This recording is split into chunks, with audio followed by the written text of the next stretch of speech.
Hello student, आज हम लोग 12.3 का सवाल बनाएंगे, लेकिन उससे पहले इस चैप्टर का जो बहुत ही इम्पोर्टेंट एग्जाम्पल उदाहरण सब जो है उसको हल कर लेते हैं। तो एक्सरसाइज 12.3 का उससे पहले पेज नंबर 254 का पेज का उदाहरण 4 देखेंगे। ठीक है, कितना देखेंगे? उदाहरण 4। चलिए उसको पढ़ लेते हैं। आकृति 12.15 ये जो लिखा है, में 56 मीटर भुजा वाले एक वर्गाकार लॉन ABCD के दो और बनी हुई दो वृत्ताकार फूलों की क्यारियाँ, ये जो आधा आधा दिखाई दे रहा है वृत्ताकार, वो दर्शाई गई है। यदि प्रत्येक वृत्ताकार क्यारी का केंद्र लॉन के विकर्णों का प्रतिच्छेद बिंदु O है, तो वर्गाकार लॉन तथा फूलों की क्यारी का क्षेत्रफल का योग ज्ञात कीजिए। ठीक है, सबसे पहले इसका हम लोग फिगर बनाते हैं। देखिए, एक वर्गाकार लॉन है, वर्गाकार क्या है? लॉन है। इसके दो और क्या है? क्यारियाँ हैं फूलों की दो। ये जो वर्गाकार लॉन है, इसकी भुजा कितनी है? चारों भुजा, तो 56 मीटर एक का। इतना तो समझ में आ गया। तो चूँकि लिखे, चूँकि वर्ग की भुजा कितना है? 56 मीटर। तो इसीलिए इसको मान लेते हैं ABCD मान लेते हैं, ABCD।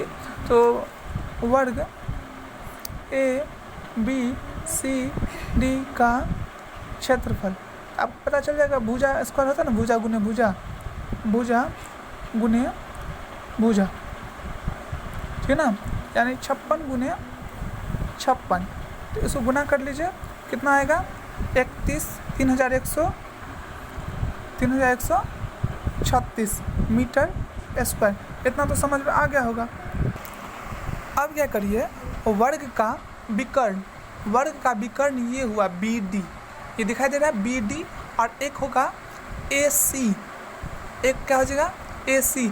और ये जो क्यारी है, इसका जो केंद्र होगा ये O हो जाएगा। O बुक में बोला गया है O केंद्र है। तो सबसे पहले हमको ये त्रिज्या जो है, ये इतना दूर त्रिज्या वो निकालना पड़ेगा। तो वो कैसे निकालें? तो देखिए, एक लकीर ले लीजिए। तो एक लकीर क्या है? वर्ग का क्या है? ये वर्ग का क्या है? BD। विकर्ण है, तो हम लोग विकर्ण निकालेंगे। तो लिखते हैं, इसीलिए वर्ग का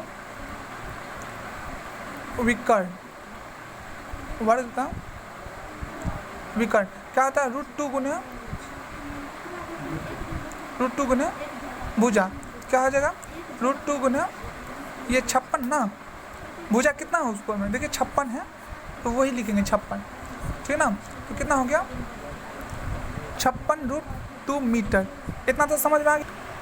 लेकिन हमें तो इससे तो काम नहीं है, हमें तो सिर्फ इतना से काम है, OD से या OC से या OA या OB जो भी कहिए, त्रिज्या से काम है। तो इसीलिए हम लोग क्या करेंगे, इसीलिए ये वृत्त जो है, वृत्त की त्रिज्या हो जाएगा इसका आधा। ये इसको क्या कर लीजिए, 56 √2 बट्टा क्या कर लीजिए? 2 कर लीजिए। तो 2 से ये कट गया तो कितना हो गया? 28 ना, 28 √2 मीटर। ये इतना दूर आ गया, 28 √2, ये भी 28 √2। अब हम लोग निकाल सकते हैं इसका क्षेत्रफल। देख रहे हैं ना। देखिए, सवाल के कई तरीका से बनाया जा सकता है इस सवाल को, ठीक है ना। लेकिन हम लोग पिछले वाला सूत्र का यूज़ करेंगे। एक आता है, ये वृत्तखंड है, आप गौर कीजिए। तो ये जैसे ये वृत्त है मान लेते हैं, इसको ऐसे और ऐसे कर दें, और ये जो ऐसे कर दें, ये छोटा वाला दिख रहा है ना, इसको क्या बोलते हैं? वृत्तखंड। तो ये इसी के जैसे है ना, ये इसके जैसे, मैंने ये छोटा बनाया था, बड़ा है, ये दोनों इसी के जैसे है, वृत्तखंड। और ये भी हमको पता है ये कितना डिग्री का है, ये वाला थीटा का मान। आप गौर करिएगा तो वर्ग में ये 90 सभी 90 डिग्री का कोण होता है। तो इस थीटा को कितना ले लीजिएगा? 90। तो आप लिख सकते हैं वृत्त की त्रिज्या इतना हो गया, थीटा कितना हो गया? 90 डिग्री। तो यहाँ पे कितने वृत्तखंड है? एक यहाँ है और एक यहाँ है, तो 2 वृत्तखंड है ना। तो लिख देंगे दो वृत्तखंड का क्षेत्रफल, दो वृत्तखंड का क्षेत्रफल क्या होता है? दो वृत्तखंड का क्षेत्रफल, दो गुने कर देंगे, वृत्तखंड का क्षेत्रफल तो पता है, लेकिन ये दो एक बैग ही निकाले हैं ना, तो इसीलिए दो गुने कर देंगे। और वृत्तखंड का क्षेत्रफल आर स्क्वायर इंटू थीटा बटे 360 पाई माइनस 1/2 साइन थीटा। ये पिछले 12.2 में भी पढ़े थे हम लोग। ये 2 का 2, ये 2 कहाँ से आया पता है ना?